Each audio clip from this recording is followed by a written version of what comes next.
Boa tarde, sejam todos bem-vindos. A MG Advogados tem a honra de recebê-los para essa live com o tema Saiba como não fechar as portas da sua empresa.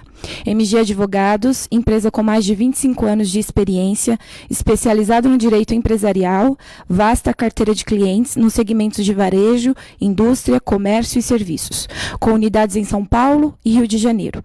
Hoje representada pela doutora Carolina Pignataro, sócia advogada do escritório, com aproximadamente 20 anos de experiência no universo do direito empresarial, consumerista e trabalhista. Nosso convidado de honra, sou Marco Gomes, CEO da MG Contécnica, uma das maiores empresas de contabilidade no Brasil, com mais de 34 anos no mercado. Seu Marco participou de diversas negociações e acompanhou o dia a dia de muitas empresas, permitindo uma visão única do segmento de varejo, indústria, alimentícia, serviço e comércio. Com a palavra, a doutora Carolina. Primeiro, eu quero mais uma vez agradecer ao Marco, que atendeu o nosso convite e se dispôs a mais uma vez estar aqui com a gente para expor mais um tema que possa ajudar aí o empresário a entender a sua atividade, a manter ela aberta durante esse momento de crise, né? E quero agradecer a você também que está nos assistindo neste momento, que também está dispondo um pouco do seu tempo para que a gente possa aprender mais aqui nessa live. E aqui nós vamos falar um pouquinho sobre recuperação judicial e sobre ação revisional de contratos bancários. Vamos explanar um pouquinho desse assunto.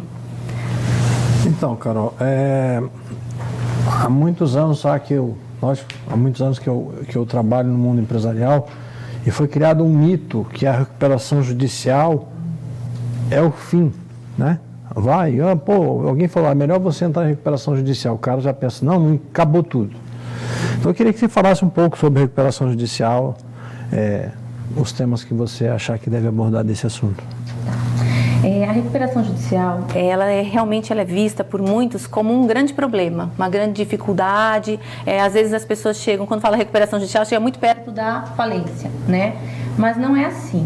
O empresário precisa entender que a recuperação judicial, ela é, na verdade, um instrumento, é um mecanismo legal que ele vai poder reorganizar a empresa dele administrativa, financeira e economicamente. Então, é um meio que ele pode, novamente, estudar a sua empresa, ele vai analisar ali cada ponto da empresa e vai fortalecer essa empresa. Por quê? Às vezes, o empresário tem na ideia, mas eu não estou com dívidas, eu não estou endividado. Não precisa estar endividado, pode ser que ele está no estado de pré-insolvência, né? E esse momento já é um momento dele pensar talvez numa recuperação judicial, estudar outros mecanismos, mas uma recuperação judicial é o momento. Por quê? Nesse estado de pré-insolvência, ele já pode reorganizar as suas dívidas, ele pode pensar o que está acontecendo, entender o ponto fraco que deu aquele estado de pré-insolvência na empresa dele e fazer um planejamento, chamar profissionais da área e ele possa realmente se alavancar, ele vai voltar a gerar lucro, né? Uma empresa que ela está ou insolvente ou em estado de pré-insolvência, geralmente ela está com funcionários desmotivados, principalmente aqueles funcionários mais perto, né, do financeiro, que já sabem da situação. Ele vai estar também com uma desordem administrativa dentro da empresa. E outra coisa também, ele vai não estar mais gerando lucro. Então, ele está com problemas que vão impactar diretamente no fluxo dessa empresa e vai acabar realmente tendo essa queda. Então, é o momento de se parar e pensar, porque a recuperação judicial, na verdade, ela vai dar esse fôlego para a empresa. A empresa, organizadamente, ela vai poder novamente se reerguer e gerar lucro, tá? E assim, nenhum credor dessa empresa vai querer a falência dela. Porque não é interessante para funcionários, não é interessante para credores, todos querem receber. Então, geralmente, a recuperação judicial, a gente acha que os credores vão ser nossos inimigos. Não, eles não vão ser nossos inimigos. Na verdade, eles vão estar ali tentando pressionar muito para que as pessoas possam, que eles querem receber logo, mas a empresa pode sim ter também esse momento de que eles vão reorganizar junto com o empresário. O que acontece? O processo de recuperação judicial, ele é um processo que ele é trabalhado em 3 fases, tá? Ele tem a fase postulatória, a fase deliberativa e a fase de execução. Essa postulatória é esse momento que eu estava falando. É o momento em que é chamado o profissional, o profissional vai ali, profissional que eu digo, vai envolver advogado, vai envolver contador, vai envolver pessoas técnicas na parte financeira, para que possam juntos estudar o que aconteceu com a empresa, onde está o problema, qual é o foco do problema, você identificar o foco do problema e a partir desse foco vai fazer a petição inicial, né? Faz a petição inicial, ali vão apresentar peças contábeis, relação de credores, vão apresentar os bens também da empresa, bens dos sócios, tudo vai ser relacionado. A lei de recuperação judicial, ela traz um rol de requisitos que tem que ser apresentado nessa fase postulatória. Então, dada a entrada nesse processo, lógico, demanda trabalho, né? Demanda todo ali o estudo, porque essa é a importância, você fazer uma coisa bem planejada, tá? Feito isso bem planejado, entrou com o pedido, o juiz vai avaliar, aí a gente já passa para a fase deliberativa. Nesse momento de avaliação do juiz, o juiz olhando que estão todos os requisitos que foram ali colocados, foram ali da lei, os requisitos da lei cumpridos, o juiz vai deferir a recuperação judicial, vai dar início a essa recuperação judicial. Feito isso, ele vai nomear um administrador judicial. Esse administrador, ele vem a ser um fiscal, ele é o fiscal daquela recuperação, ele vai estar ali mais perto da empresa, representando o juiz, tá? Ele nomeia esse administrador judicial e junto ali, com esse administrador também que vai estar acompanhando, vai ser feito o plano de recuperação judicial. Esse plano também precisa ficar bem claro que ele não é uma renegociação de dívidas, não. Ele é um estudo aprofundado da empresa que vai fazer com que se identifique o foco do problema, fala, este é o problema, e a partir deste problema, estas são as soluções e esses são os pagamentos dentro dessa solução que a gente vai dar para gerar lucro, tá? Então, o plano de recuperação judicial, ele tem que ser bem estudado para ser bem apresentado. Feita a apresentação do plano, também há uma coisa que eu esqueci de comentar, quando defere a recuperação judicial, as dívidas ficam, os credores, né, eles vão ter todos os seus créditos suspensos, tá? Inclusive as ações executivas também vão ser suspensas neste momento do deferimento da recuperação judicial, por 180 dias. Então, neste período faz essa suspensão, que é o período que tem de apresentação do plano também, da gente estar ali estudando esse plano para entrar com o plano. Entrou com o plano judicial, ele, na sequência desse plano, ele vai, o juiz vai analisar, vai na verdade, citar todos os credores. Feito isso, todos os credores já identificados, eles vão se manifestar. Havendo divergência nesse plano de recuperação, um credor não concordou, os outros concordaram, nomeia-se a Assembleia Geral de Credores. E nessa Assembleia vai ter novamente a discussão, e feita essa discussão, ali aprovado o plano, vai passar para a próxima fase, que é a fase de execução, tá? Que é onde começa realmente agora, vamos executar a recuperação judicial, vamos executar o plano que foi apresentado e proposto pela empresa e aprovado pelos credores. Tá? Então ali a gente teve esse momento, a empresa ela vai, na verdade, ela esteve ali, preparou tudo, então agora ela vai começar a colocar em prática esse plano. E geralmente a regra, uma recuperação judicial, ela dura 24 meses, tá? Salvo se foi aprovado de alguma outra maneira diferente, mas a regra, a lei traz 24 meses para essa recuperação acontecer. E tendo acontecido a recuperação bem planejada, a recuperação bem planejada, a recuperação bem estudada, o que acontece? Ela vai ter o seu período, a sua continuidade, vão ser pagas todas as contas e declarada depois a extinção dessa recuperação, tá? E, infelizmente, se não cumprir todo o plano de recuperação judicial, aí sim, em algum momento vai ser decretada a falência. Mas se ela for bem estudada, a gente tem casos que acompanhamos alguns casos, ela bem feita, ela dá continuidade e ela se encerra naturalmente. Lógico, não vamos falar que é fácil, não é fácil, é um período de estudo, é um período de acompanhamento, é um período que a gente faz apresentação de relatório mensal no processo para os credores e para o próprio administrador judicial controlar. Então, é um período realmente que a gente vai ali acompanhar a empresa de pertinho, mas é importante porque é uma forma do empresário não fechar as suas portas. É uma forma do empresário dar continuidade, ter um fôlego por reorganizar a sua vida empresarial ali, financeira, e dar sequência sem ser obrigado a fechar. Eu queria te pedir desculpa porque eu estava olhando o celular aqui, mas eu não estava falando com a minha namorada não. Aqui, conforme você falava, eu estava anotando algumas coisas aqui que eu queria perguntar para ela. Dentro desse plano de recuperação judicial, Carol, eu vou fazer algumas perguntas, elas não vão ter uma sequência, né? Talvez que eu colocaria, né? Mas primeiro eu vou colocar, existe pela prática que você tem já, por exemplo, uma redução de valores numa negociação dentro de uma recuperação judicial? Redução de valores é assim, na verdade... Valor da dívida. Só, dentro da recuperação, na verdade, ele existe. Ele vai existir dentro do plano, né? Se o plano permitir, sim. Se o plano não permitir... Porque o plano, eu não... O plano é uma proposta, né? É uma proposta, é uma proposta. Então, se ele permitir eu ter essa organização, essa redução, sim. Aí eu posso fazê-la, senão, não. Mas assim, quando você faz o plano, você tem que dar um motivo para aquela redução, porque... Você vai montar um plano, geralmente nos que eu acompanhei até hoje, as pessoas pedem uma redução da dívida, né? Sim, no plano vem essa redução, é o que a gente fala, o deságio. Ele vem essa redução, sim, para todos, vai atender a todos. Geralmente é a briga na Assembleia, porque ninguém quer perder valor. Então, até os bancos são ali os grandes, que às vezes as dívidas bancárias não querem perder R$1 deles. Então, quando vem o deságio, eles brigam muito porque eles não querem diminuir a dívida deles.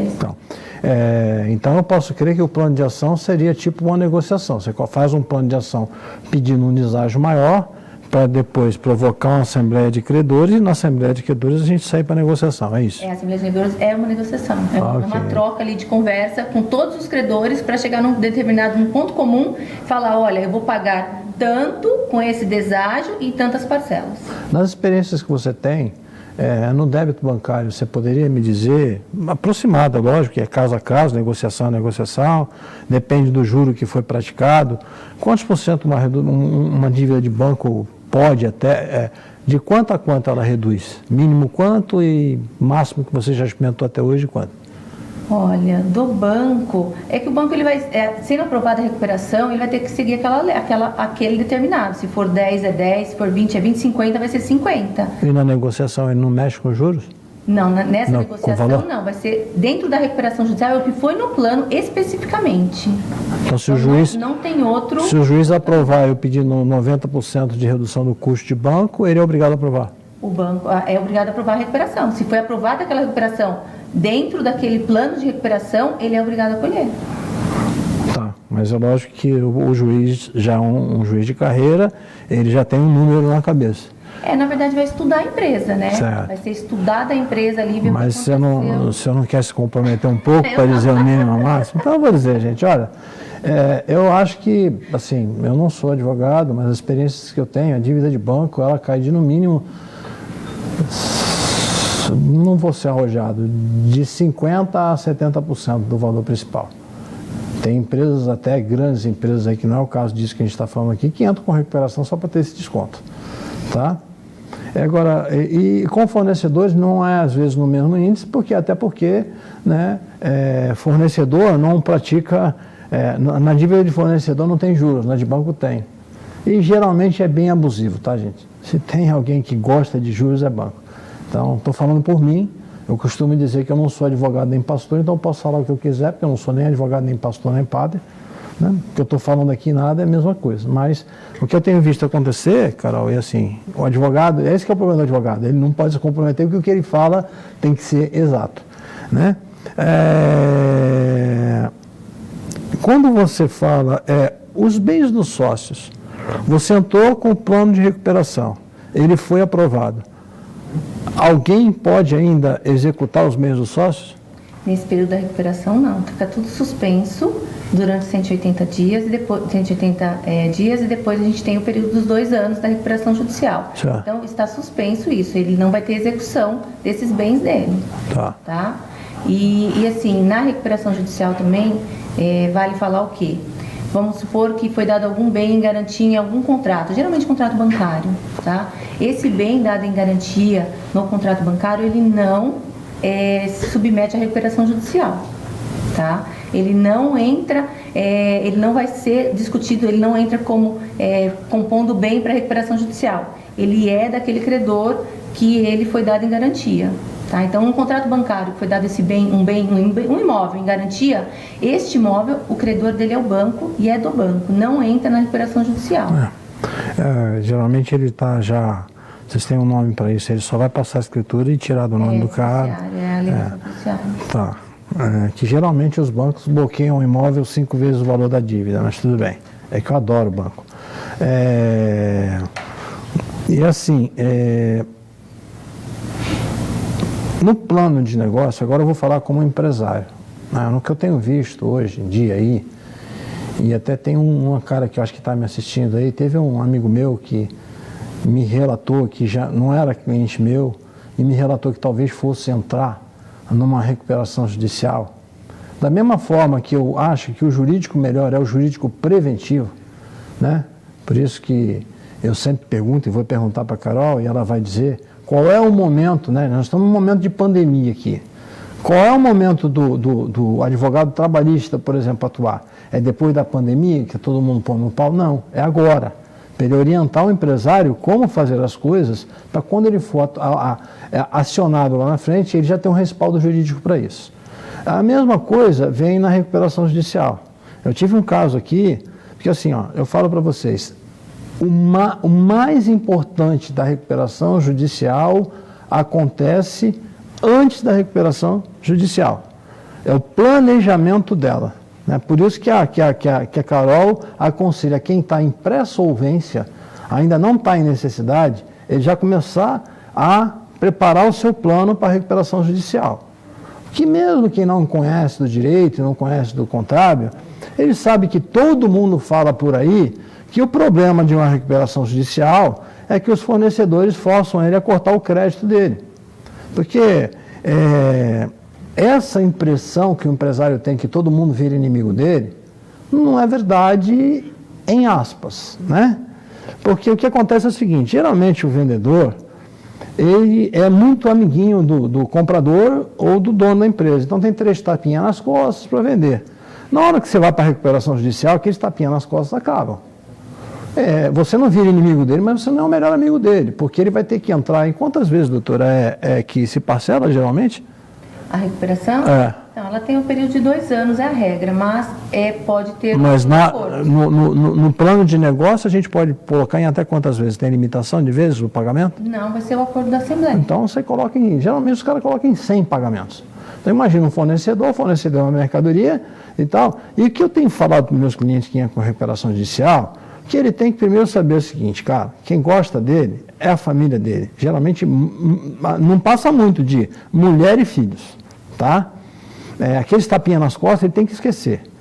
Porque eu já cansei de ver empresário aí e vejo, e tem um que está me assistindo, que ele tinha um monte de amigos, inclusive do segmento. Mas na hora que ele entrou em recuperação judicial, sumiu tudo. Sumiu tudo. Não aparece parceiro de associação, não aparece parceiro de negócio, muito menos fornecedores. Ninguém. Todo mundo que era o melhor amigo, ia pescar junto, não vira inimigo, mas também não vira amigo. Então, o que acontece? Você sabe que lá na frente, você não tem que evitar, mesmo no planejamento do negócio, uma possível acusação de fraude contra credores. Mas, cara, eu tenho um negócio lá que eu já estou tendo ruptura. Ruptura é falta de mercadoria na prateleira. Então, o que eu pego? Eu pego antes da recuperação judicial, para não dizer, por que você usou esse dinheiro? Eu pego um bem pessoal meu, que não está em garantia de nada, que se a recuperação judicial passar, ele não vai ser acionado, então por isso não está havendo má intenção da minha parte, entendeu? Eu pego, vendo um bem pessoal meu e transformo ele em mercadoria. Isso é diferente do que muita gente faz no mercado, que é encher, colocar 3 vezes o valor do estoque para depois sair promovendo vendas, concorrências desleais. Não é isso. É que você tem um estoque suficiente para, se aqueles amigos seus fornecedores se tornarem não tão amigos e pararem de te fornecer, você tenha como se proteger. E isso é um meio de proteção. Você não fez isso porque você fez. E o que eu costumo dizer para essas pessoas, assim, mas o fornecedor, cara, o cara era meu amigo, eu não vou pagar ele, ele vai achar que eu estou fazendo isso para não pagar ele. Irmão, você vai falar para ele que você está fazendo isso justamente para pagá-lo. Porque se você não fizesse isso, você não iria pagá-lo, você ia falir e não ia pagar. Então você está fazendo isso, a recuperação judicial é uma recuperação, entendeu? E o antes, por isso que ela fala, você não precisa estar no estado de solvência, no fim, não, você tem que planejar antes. Eu tenho uma pessoa que está me assistindo, que eu aconselhei isso para ele, ele procurou um advogado, ele motivou ele a entrar de cara com a recuperação judicial, o crédito faltou e está dando ruptura nas prateleiras. Ele está tendo uma enorme dificuldade, porque ele achou que todo mundo era amigo dele. E hoje ele abre a porta do seu escritório, quem está lá é o pai e a mãe, no máximo. Entendeu? Eu, graças a Deus, eu continuo lá, mesmo ele não sendo mais meu cliente. E ele sabe disso, que eu vou estar com ele até o fim. Entendeu? Então, assim, a gente fica triste com algumas coisas que acontecem. Porque parece que o cara virou leproso. Aquele cara que era amigo, que é empresário como ele, do mesmo ramo, começa a evitar até de passar na mesma calçada que ele, que fica com medo dele pedir, ó, compra e vende para mim. Somem todos. Entendeu? Então, essa é uma questão muito importante. Planejar a recuperação judicial antes da entrada da mesma. Doutora, nós temos um outro assunto aqui, que é a parte de discussão de contrato com bancos. Para mim tem um pouco a ver com isso. É uma outra ação, né? Sim. Certo? É um outro tipo de ação. Você poderia falar um pouco disso? Tá. A questão aí com os bancos, a gente vai falar de ação revisional de contratos, então, bancários ou de financiamento, né? O que acontece? Geralmente, quando uma pessoa ela está endividada, ela vai procurar o banco. Ou quando ela está com alguma euforia também, para fazer algum investimento, dar um plus aí na sua empresa, ela vai procurar o banco. E acaba ali fazendo um contrato de financiamento com esse banco, né? E nesse momento, são ofertados ali N produtos para a pessoa, para o cliente, né? E nessa oferta de produtos, o cliente acaba vendo o valor, enchendo os olhos e na euforia acaba assinando aquilo ali, ou na euforia do endividamento, ou na euforia de uma compra de alguma coisa importante, né? Ou de um plus aí na sua empresa. E acaba assinando um contrato, e esse contrato ele vem juros sobre juros, que são juros capitalizados que a gente fala, ele vem taxas e outras cobranças que não foram explicadas ou apresentadas ali, que não são legais. Ele vem, às vezes, alguns seguros que você não contratou. Ele vem outros empréstimos, às vezes, agregados. Então, ele vem N produtos que não foi o que você contratou, mas que você vai pagar no final. Então, nesse momento, é um momento de euforia, de alegria, assinou, e daí começa a vir as parcelas, um mensal, o dinheiro entrou, né? O dinheiro do financiamento entrou e começam a vir as parcelas. Só que a hora que você percebe, está pagando muitos juros, você realmente abre o olho, está assinado com o banco um contrato. Então você tem que fazer o quê? Verificar se realmente ali naquele contrato tem juros sobre juros, tem cobranças indevidas de empréstimo, de algum outro seguro que você não contratou e foi embutido dentro daquele documento, tá? E a gente tem hoje um mecanismo legal que são as ações revisionais. Você pode ingressar contra o banco e pedir a revisão daquele contrato, tá? Só que para isso também tem que fazer uma preparação, fazer a prévia para saber se tem direito, porque se você entrar sem o direito, você acaba tendo prejuízo financeiro, mais prejuízo financeiro. Então, a gente geralmente trabalha contratando uma equipe especializada para fazer, ela vai pegar o contrato bancário, seja de financiamento, seja CDC, o que for do seu contrato ali, crédito rotativo, até esses, cheque especial, ela vai esmiuçar todo o seu contrato. Analisar ali o que tem de juros, se tem juros fora, além do permitido pelo Banco Central, fora da legislação, tudo isso ela vai analisar direitinho. Um técnico, um especialista, vai nos dar um laudo realmente daquele contrato e falar, olha, o valor que você pegou do banco, aqui nessa parcela tem X valor a mais que você está pagando. Então, ele vai dar esse laudo, com esse laudo em mãos, que a gente vai ter ali, tem abusividade ou não tem? Tendo, a gente conversa com o cliente e fala, olha, tem a possibilidade de entrar com a ação, então. Ingressamos com a ação revisional de contrato bancário. Essa ação, a gente já tem uma tutela, a gente pede liminarmente para começar a pagar a parcela do mês com o valor, se o contrato estiver em vigor, né? Com o valor reduzido, tá? Porque eu vou falar para o juiz, olha, minha parcela não é 10 mil, ela é 8.500. Então, eu quero, a partir deste mês, começar a depositar a parcela com o valor menor. tá? E a gente pede liminar, o juiz deferindo essa liminar passa-se a depositar assim, e o banco vai ser também notificado pelo juiz para vir apresentar sua contestação, e aí vai estar aberta a demanda judicial, tá? Que vai discutir. E ao final do processo, tendo êxito, a empresa ou ela vai ter de volta esse valor, né? Ela conseguiu provar realmente que estava tudo maior, ela vai ter de volta esse valor que ela recebeu, acrescido de juros e correção de todo o período também, ela vai ter esse retorno, né? Não vai ficar também no prejuízo de receber só o principal, ela vai ter essa devolução de tudo que ela pagou e continuar pagando as parcelas com um valor menor realmente do que é real, e não pagando cheio de juros abusivos que os bancos geralmente vão embutindo nas parcelas não, né? No contrato principal que virou as parcelas. Então, em cima disso, a gente tem essa possibilidade de entrar, de discutir. Também a gente conversa com o cliente, às vezes a gente pede também o dano moral ali em cima daquilo, porque quando ele fez o empréstimo, está pagando parcela, ele deixou talvez de investir em alguma outra coisa, né? O valor que ele estava pagando maior poderia ter investido em outro produto dele, e ele não investiu porque ele estava pagando esse financiamento abusivo. Então também tem essa possibilidade, mas daí é estudado cada caso para ver realmente se tem dano, se não tem dano e como que é feito todo esse processo. Vamos ver se você vai ser menos seguro agora que os advogados são, menos... Não vou falar nem no êxito do processo, mas geralmente nos cálculos que o especialista faz, geralmente cai em quanto essa dívida, se cai? Essa dívida, às vezes, ela cai em 50%. Então, geralmente cai em 50%. Eu tive uma experiência com alguém próximo de mim, que eles fizeram, a MG Advogados fez um processo, por essa pessoa não ter liquidez e o banco ter emprestado um dinheiro sem essa empresa ter a garantia devida, a dívida dele caiu em 80%. Isso eu posso falar e provo para quem quiser, porque é família minha que eles fizeram. Caiu em 80%. Né? Não estou dizendo que todos os casos vão cair em 80%. Agora uma pergunta, você falou aí que você pode depositar só o principal. Mas se você falar assim, não, eu não quero depositar nada, eu quero depositar o que eu devo, pode? A gente faz o pedido para o juiz. Se ele aceitar... Se o juiz aceitar, a gente faz. Se não... E também assim, eu peço lista liminar. Na liminar, o juiz indeferiu, falou, não, vamos esperar a resposta do banco. Eu ainda tenho o direito de agravar essa decisão. Então, eu tenho outros recursos dentro do judiciário que eu posso tentar ainda conseguir essa liminar na segunda instância. Tá. Eu vou citar para vocês um exemplo prático aqui que eu vivi com eles há pouco tempo. Um cliente, amigo meu, ele tinha uma loja. Essa loja, ela deixava de lucro, se estivesse bem abastecida, uns 50 mil reais por mês. E ele tinha uma prestação para banco de 150 mil reais. Como é que esse cara vai sobreviver? Né?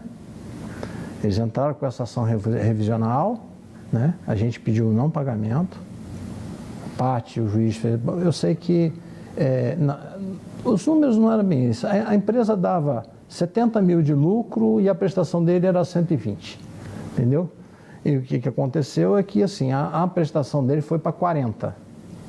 Então, se dava 70, sobrou 30. Ele depositando os 40. Né? Ele depositando os 40, ou o juiz dando a liminar, pelo que eu aprendi com eles, ele não tem garantia de 100% que ele consegue. O juiz deu que ele não precisa pagar nada enquanto não discute. Porque eu costumo pensar assim, né, cara? O banco diz que eu devo isso aqui, né? E o cálculo... diz que eu devo isso aqui. Então, enquanto eu não sei o que eu devo, tem uma discussão. Enquanto eu não sei o que eu devo, eu não vou pagar. É essa a primeira pedida que é feita. Então, o que aconteceu com ele? Ele estava quebrando. Porque imagina, né? Você dá 70 mil, 80 mil de lucro e tem 120 mil só de banco para pagar. Vai faltar 40 mil em algum lugar. Todo mês, além da retirada da sobrevivência dele, todo mês o fornecedor dele aumentava um tanto porque ele tinha que deixar de pagar fornecedor, aí começou a faltar mercadoria. Entendeu? Então agora, algumas vezes é interessante, antes de entrar com a recuperação judicial, entrar com discussão contra bancos primeiro? Sim, se for avaliado, depende o que você tem de dívida, né? Qual é a sua projeção. Então, se você não tem problema com fornecedores, se você não tem problema com fisco, nada, você tem problema com o banco, discutir com o banco e não uma recuperação. Então, mas mesmo que você tenha problema com todos, mas quem está te enterrando é o banco. Sim, Pode ser, é aconselhável, talvez porque a recuperação ela vai demandar outros atos, talvez mais complexos. Então, realmente, talvez é melhor já acionar o banco, discutir com o banco esse problema, porque você vai conseguir, talvez, ter mais celeridade. Se você não cair numa época de coronavírus, você acha que um contrato, você consegue protocolar uma liminar dessa e montar um processo desse em quanto tempo? Um processo... de revisão bancária. Eu preciso, pelo menos, de uns 15 dias pro cálculo. Então, cálculo na mão, uma semana a gente monta isso. Então, veja bem, em 30 dias você consegue bloquear o banco, entendeu? E a experiência que eu tenho é que se depois de você discutir com o banco, você me corrige se eu estiver errado, eu discuti com o banco, eu já dei uma paulada na cabeça dele, aí eu decido entrar na recuperação judicial, eu posso? Sim, porque a ação do banco não tem nada a ver com a recuperação. Então, assim, esse cálculo de banco, ele facilita para que eu possa fazer um plano mais arrojado na minha recuperação judicial? Sim, porque você vai saber realmente do que você deve. Entendeu? Então, assim, às vezes a pessoa não precisa de uma recuperação judicial, ele precisa só discutir com o banco. Porque o débito de fornecedor dele é muito pequeno, né? Até a doutora estava falando para mim que se aconselha que se o débito do banco for muito grande, você entra realmente com a discussão só contra o banco, porque senão ele vai ser um dos credores que vai bloquear o teu acordo, não é isso? Porque na hora da Assembleia de Credores são vistos ali os créditos, né? E o banco, se ele tem o maior crédito, ele vai ter o poder da votação maior ali. Então, ele pode realmente não te favorecer ali dentro da recuperação, não abaixar ali os juros, não diminuir, não aumentar o valor de parcelas. Então, isso vai te trazer um problema. Então, a ação revisional, muitas vezes, porque às vezes você pode estar falando, eu estou devendo 1 milhão, e é 500 mil. Né? E o seu fornecedor está ali, esse 500 mil que você economiza, você termina de pagar o fornecedor, talvez. Então, talvez a ação revisional de contratos é realmente melhor do que a recuperação em um determinado momento. Então vamos lá. E, gente, aqui, aqueles que não me conhecem, acho que a maioria que está assistindo talvez me conheça, mas o meu currículo, eu sou filho de quitandeiro, nasci numa caixa de tomate. Eu sou um comerciante contador. Então, primeiro, quando a mídia vem, não tem nada a ver com essa nossa pauta, mas eu sempre falo nisso, e fala mercadista é ladrão, porque o preço está alto, eu fico louco. Eu já quebrei umas 3 televisões em casa. Porque não é todo mercadista que é ladrão, em primeiro lugar, pode ter um outro que seja, mas se o preço está alto na gôndola, com certeza o aumento veio desde o plantio. Mas não dá ibope lá no plantio, lá na indústria, hoje, os supermercados, para mim, todo mundo bate palma para médico e enfermeiro. Eles são super-heróis. Mas os caras que trabalham no supermercado, para mim, eles são heróis. Por que são heróis? Porque eles estão correndo quase o mesmo risco. E ninguém repara para isso. Se os supermercados fecharem hoje, por falta de repositor, nós vamos morrer de fome. E aí acabou a discussão se o governador briga com o vírus e se o presidente briga com a economia. Acabou. Então, gente, vamos dar um pouco mais de valor para essa classe de frentista, farmácias, supermercados. Ninguém é ladrão ali não, cara. Os caras, e assim, quando eu falo de empresa, eu estou falando de empregos, inclusive eu do empregado. Eu, nos últimos dias, eu tenho passado pelos piores dias da minha vida. Porque eu tenho envolvimento emocional com todos os meus clientes. E é difícil você ver uma empresa que faturava 3 milhões, no dia seguinte não faturar nada e ter 1.000 funcionários para pagar e não ter dinheiro para pagar. Que não é o caso das atividades essenciais. E não é nem a pauta aqui. Só fiz uma parte.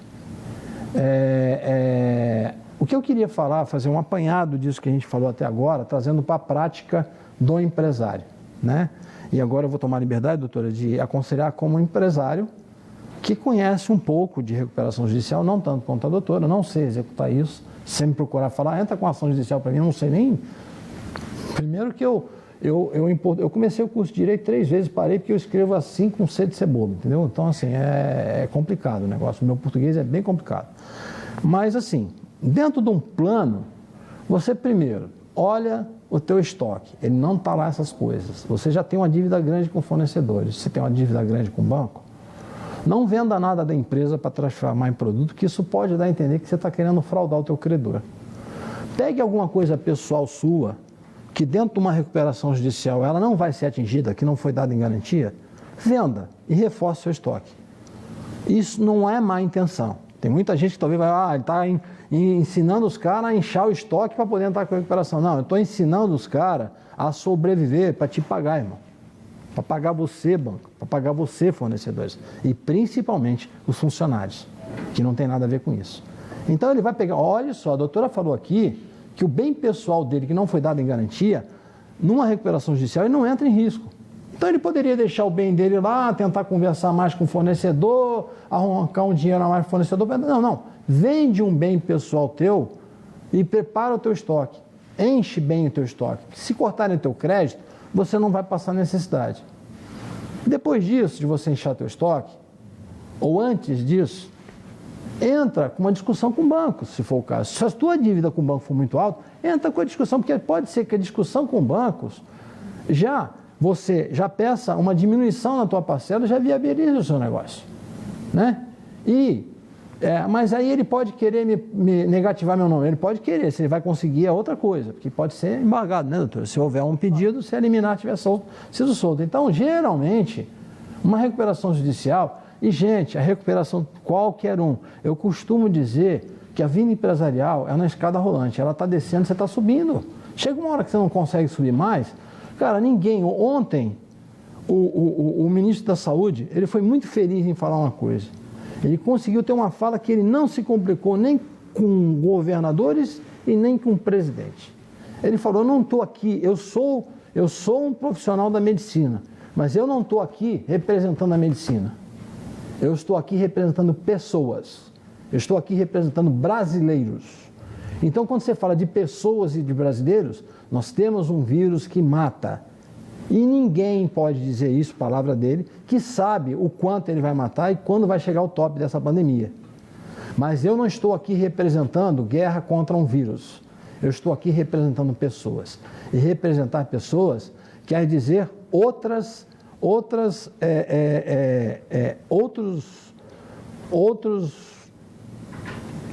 motivos que podem te levar a passar uma necessidade maior, né? Eu não vou esconder aqui, eu não tenho partido, eu não sou do presidente, eu não sou do governador, mas é fato que nós temos que olhar para a parte econômica sim, porque se a parte econômica quebrar, não vai ter hospital, o nego não vai morrer de coronavírus depois, vai morrer do coração, vai morrer de infarto, vai morrer de resfriado, vai morrer de outras coisas, porque não tem dinheiro para pagar os hospitais. Mais do que isso, não vai ter dinheiro para te dar alimento. Irmão, se você ficar sem alimento, você morre. Então, é uma coisa, o que eu tenho até hoje achado ruim é que a canalização está só na doença. Ninguém olha e fala assim, ó, existe, afirma, admite. As pessoas que estão canalizadas só na doença, elas nem admitem que existe um problema chamado economia. Então, gente, assim, nós estamos aqui de uma forma legal. Duas pessoas, numa distância legal, uma da outra, o resto todos, aqui são poucas pessoas, estão todos de máscara, e nós estamos na nossa atividade. A chance de nós nos contaminarmos é muito pequena. Por que outras atividades não podem voltar? Não estou falando para voltar tudo, e não é nem essa a pauta da discussão, a pauta da apresentação aqui. Então, assim, eu acho que quando o teu negócio chegou num momento perigoso, que você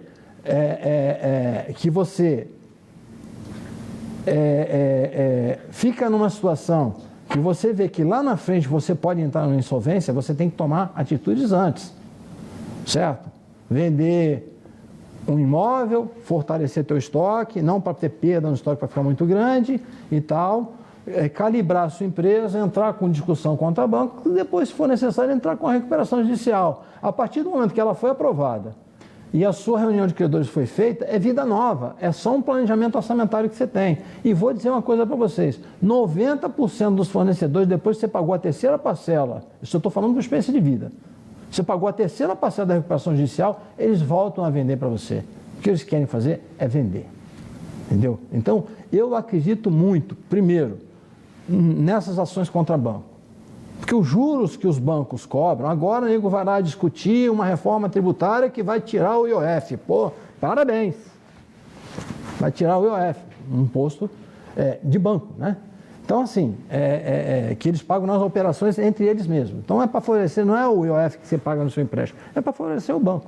Então, resumindo, você entra com uma estratégia para ter o teu estoque abastecido, uma discussão com o banco e depois você faz um planejamento pedindo redução de valores, tipo assim, você vai chegar para o teu fornecedor, você sabe que ele tem uma rentabilidade em cima do teu produto de 30%, tira os 30% dele, irmão, vou te pagar o que vale o produto e ponto. Banco, quanto você colocou de juros a mais? Vou tirar e vou te pagar em tantas parcelas e ponto. Porque caso contrário, eu entro em falência e ninguém recebe. E outra coisa, aí eu queria fazer uma pergunta para a doutora. Se caso acontecer do cara entrar em falência, ele entrou na recuperação judicial, os bens dele ficaram à parte. Ele entrou na falência, os bens dele são alcançados? Assim, o que vai acontecer? Os bens, quando a gente entra com a recuperação judicial, a gente informa os bens da empresa e dos sócios. Tá? Os bens todos estão lá, informados e noticiados. Então, vai ser executado esse plano. Ele não pode fraudar isso, ele não pode se desfazer nesse momento disso, nada.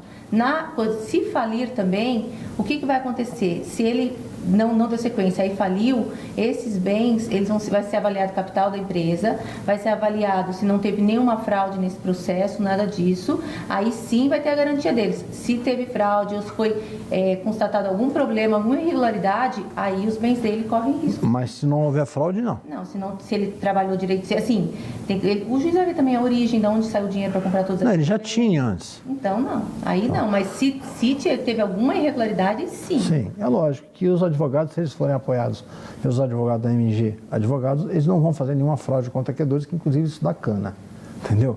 Então, o que eu quero dizer para vocês é que vocês entram na recuperação judicial. Se vocês, por um acaso, fraudarem dizendo que não conseguiram só para entrar em falência, vocês vão perder tudo que tem e ainda vão responder a um crime. Agora, se vocês tentarem honrar suas dívidas e não conseguirem, mesmo que entre em falência, você não vai perder seus bens. Agora, teve um caso aqui, doutora, que às vezes vocês, dependendo da situação do cliente, já aconteceu uma vez, infelizmente teve que acontecer isso, a gente pediu a autofalência do cliente, né? Já pedimos. E com isso, se o bem não está em garantia, você pede uma autofalência, os bens pessoas físicas dele vão ser alcançados? Aí também vai ser apurado a questão se teve fraude ou não, na hora porque assim, eles chegaram no problema todo ali, está sendo apurado se teve fraude ou não. Então está tudo bloqueado, está tudo sem acesso. Se ficar constatada a fraude, aí vai ter prejuízo no bem dele. Advogado, ele sempre pensa no lado negativo, né, cara? Não. Mas não foi constatada a fraude. Então, aí não. Vai ser garantido ali o bem de família deles, né? Isso vai ser garantido, lógico. E daí vai ser apurado também a questão dos demais bens, para liquidar daí sim a falência ou os créditos ali. O bem de família vai ser dado a garantia. Deixa eu falar para você assim, ó. Para você que está me assistindo. Eu lido com essa advogada aqui, só com essa, há mais de 20 anos. Eu vou explicar porque às vezes eles são negativistas. Porque eles são malandros, entendeu? Ele chega para você e dá notícia ruim. Quando ele trouxer a notícia boa, você vai ficar alegre. Se ele der a notícia boa e acontecer de dar uma notícia ruim, aí você vai ficar muito triste, entendeu? Isso é esquema de bom advogado. Bom advogado é assim, cara. Sempre entra com o queixo baixo, dizendo que vai perder, e chega no fim e dá na cara de todo mundo. Essa menina aqui, de boazinha, só tem a cara, entendeu? Só tem a cara.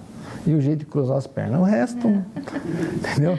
Então, assim, nós já vimos que uma recuperação judicial bem planejada é a recuperação de uma empresa.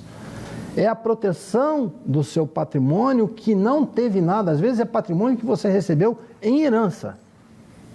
Só o fato de você ter recebido em herança quer dizer que o seu patrimônio não tem nada a ver com a falência daquela empresa. E você não perde os bens que seu pai suou para. Então, esse assunto aqui é altamente discutível, né?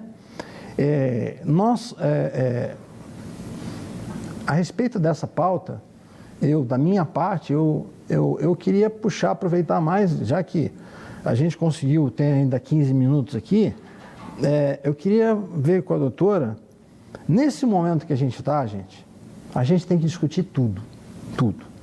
Eu fiquei sabendo hoje, através dos advogados, que existe a possibilidade até de renegociar acordo no Ministério do Trabalho. Se já foi na frente do juiz e fez um acordo de uma ação trabalhista que deu tanto, você vai lá e prova a inviabilidade da tua empresa, existe a chance, depende do juiz. É isso, doutor? Vai depender de cada caso, na verdade. Você como ela é cautelosa? É que assim, o que tem acontecido já? Tem empresa que não está conseguindo pagar a parcela do acordo trabalhista naquele mês. E o que aconteceu? O juiz ele reconhece que aquela parcela está atrasada, aquela parcela ela é válida, o que está tendo isenção é juros e multa. Então, ela vai ser paga sem os juros e a multa. Está acontecendo isso. E cada caso, lógico, a gente não tem uma jurisprudência formada para isso, a gente não tem uma decisão, uma lei, nada. Então, cada caso vai ser estudado um a um e vão ver as provas, na verdade, né? O juiz vai querer as provas. Realmente, faturamento zerado, não tem mais de onde tirar. Então, vai ser prova a prova. O seu caso pode ser que não aproveite para o meu caso, que não vire jurisprudência para o meu caso. Entendeu? Mas existe sim a possibilidade de questionar o judiciário. E bom. Então, vendo o momento que as empresas estão passando agora, até faz parte de uma outra live, matéria de uma outra live, aproveitar a redução de carga de horário de trabalho para viabilizar a empresa. Neste momento, você, empresário, que está passando por um momento difícil, você tem que discutir tudo. Certo, doutora? Certo. Existem outros contratos que a gente pode discutir, fora redução de carga horária de funcionários, fora a parte trabalhista, que eles deram alguns incentivos aí, existem outros contratos que a gente pode discutir? Sim, uma coisa que tem acontecido bastante, que a gente tem acompanhado com os nossos clientes, é a questão de contrato de locação. O contrato de locação ele está sendo bem discutido nesses últimos dias, agora nesses tempos aí de corona, né, do Covid. Por quê? A gente tem empresário que simplesmente baixou a porta. Né? Tem empresário que a porta está aberta, porém o empresário, os clientes sumiram. Então também ele está em dificuldade, mesmo o aberto às vezes está em dificuldade, né? Então, o contrato de locação ele tem sofrido bastante adequação. A gente tem trabalhado juntamente com os nossos clientes que geralmente estão na parte locatário, né? A gente tem bastante locatários e a gente tem conseguido boas negociações que são extrajudiciais. Lógico, a gente não conseguindo extrajudicial, a gente vai também levar para o judiciário, porque a gente precisa, nesse momento, realmente do consenso ali. Cada parte vai ter que perder um pouquinho, sim, para que possa ter condições novas durante esse período. Então, a gente tem feito vários aditamentos nessas novas condições, que já pegam o pedaço do final de março, né, abril inteiro agora, e a gente tem renegociado contratos. Então, os contratos de locações têm sido objeto de muita renegociação. Tem cliente que conseguiu até 100% de isenção já nesse período que ficou a porta fechada, literalmente, o mês de abril. Tá? E lógico, e mais uma vez, é caso a caso. Tá? E o judiciário também, o que a gente já teve aqui, entramos com algumas medidas, isso já teve também o quê? O judiciário já também avalia essa perda. Ele não vai, o judiciário não está dando 100%, mas ele avalia a perda. Perdeu aqui 30, aqui perdeu mais 30, então vamos fazer uma composição. Ele está sendo bem cauteloso também. A única coisa que não dá redução, pelo que eu fiquei sabendo, é contratos advocatícios e contábeis, né? Não, esses não dão. Ah, entendi. Esses não podem. Não, brincadeira, gente. A gente tem que discutir tudo para viabilizar o emprego, né? A intenção tem sido. Dentro... A doutora teria mais alguma dentro dessa matéria? Porque assim, gente, a gente tem outras lives que a gente fez, que a gente fala o que você viabilizar com funcionários, o que você viabilizar com prorrogação de impostos. Já foram feitas outras lives na MG Contabilidade. Na MG Advocacia foi feita uma live aqui sobre o direito das vantagens, o que a gente pode aproveitar do jurídico trabalhista, e hoje a gente está falando de recuperação judicial, né, e uma parte civil e de contratos como um todo. Você teria mais alguma coisa a acrescentar? Eu acho que uma coisa que se eu falei, você me corrija. Eu acho que eu não falei. Na questão que eu estava falando de ação de revisão de juros de contratos bancários, até aquela pessoa que já teve o seu contrato encerrado nos últimos 5 anos, ela pode também verificar se não pagou valor maior, se não teve juros abusivos nesse período de contrato. Então, até essa pessoa, eu fiz um empréstimo lá, fiz 1 milhão, mas graças a Deus quitei. Será que ali não tinha juros abusivos? Será que ali não tinha a capitalização? Então, essa pessoa também, desde que seja nos últimos 5 anos, ela também tem esse direito de ação. Eu acho que isso eu não cheguei a comentar, mas é um comentário importante, porque ainda mais no período que nós estamos, né, que está todo mundo tentando resgatar ali, achar de onde pode se sobreviver, é importante talvez você rever os seus contratos. Você acha que, no seu caso, eu já perguntei isso para o advogado trabalhista e tive a resposta que eu queria, espero que eu tenha a resposta que eu quero agora também, porque é a impressão que eu tenho. Você acha que um advogado, que possivelmente pode ser que entre com a recuperação judicial, possivelmente pode ser que entre com uma revisão de contrato, ele deve ser contratado na hora da ação? Não, ele já precisa ser contratado antes. Ele talvez ali, o que precisa é fazer uma prevenção, estudar a empresa, fazer uma prevenção, saber realmente como que ela está para entrar. Não pode entrar no risco, porque o risco ali ele pode te trazer prejuízo lá na frente. Entrar na desordem, que seria isso. Então, se você contrata o advogado já ali no momento da desordem, para talvez te tirar desse fôlego, ele talvez te ajude, mas nem tanto. Mas se você contrata o advogado antes, ele vai estudar a sua empresa, ele vai, junto com você, fazer o planejamento, essa reorganização. Vai ser um estudo prévio, né? Vai ser o preventivo que a gente fala. A gente gosta, no meu escritório, a gente gosta muito de trabalhar, o Dr. Frank até falou, com essa prevenção. A gente estuda a empresa, a gente quando vai para uma empresa, a gente faz às vezes alguns estudos por amostragem, através dos funcionários, de contratos, tenta identificar os pontos fracos para que a gente possa ali dentro do trabalho fortalecer. E se tiver uma demanda, a gente está preparado para essa demanda. Então, a gente trabalha muito para trazer a empresa estruturada, fortalecer e na hora da demanda a gente tem os documentos apropriados para apresentar para o juiz e mostrar que a empresa trabalha corretamente. Geralmente, vocês fazem 2, 3 reuniões para ter um diagnóstico básico inicial, né? É para dizer, eu acho que vale a pena tentar estudar um plano aqui para uma recuperação e tal. Essas 2, 3 reuniões têm custo? Essas daí não, a gente faz essas reuniões sem custo para orientação do cliente, captar ali toda a estrutura dele, conhecer a empresa, tá? Então, esse momento ela não tem custo. Esse momento eu falo que é o risco para todo mundo ali, ele que está nos conhecendo e nós conhecendo ele. Então, depois dessas reuniões de diagnóstico, é que a gente apresenta, fala, olha, realmente a sua empresa tem chance e aqui está a nossa proposta. Senão, também não vou cobrar para o cliente que não tem necessidade. Então, gente, eu tracei um plano aí desde o momento da discussão com o banco, de reforçar o estoque, de entrar ou não com a recuperação judicial, ou até entrar com pedido de falência. Ou seja, nem a falência é o fim. Uma vez eu fui falar com um cliente e ele tinha um auto de 10 milhões.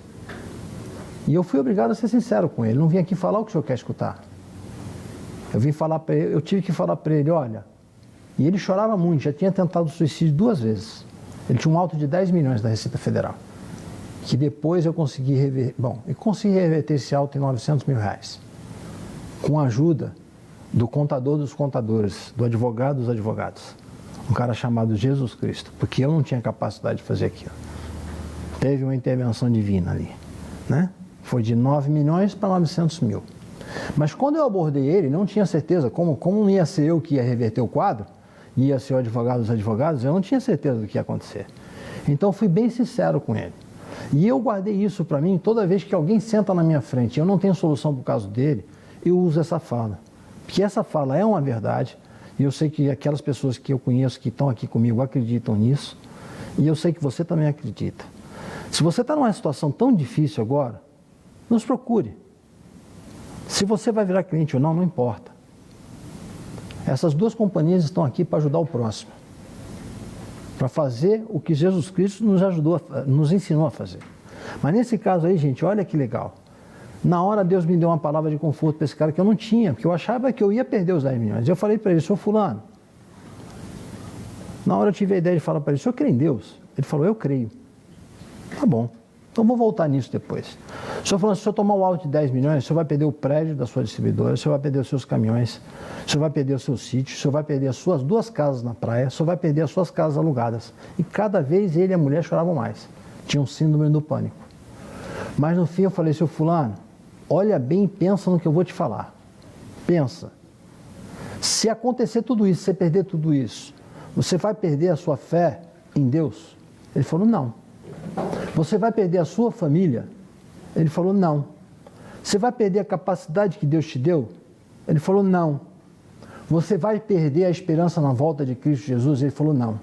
Então, meu amigo, o que o senhor vai perder é porcaria. Que com a sua fé, a gente constrói tudo de novo.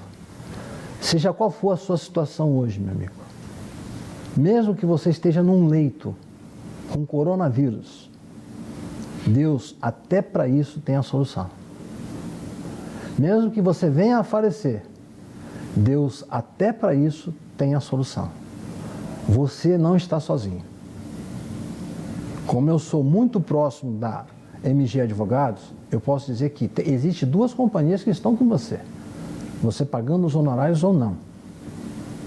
E principalmente, existe um Deus que você para Ele é único. O seu problema para Ele é o único problema dele. Que Deus te abençoe. Não se desespere. Deus está no controle. Muito obrigado. Obrigada, Marco. Obrigado, eu.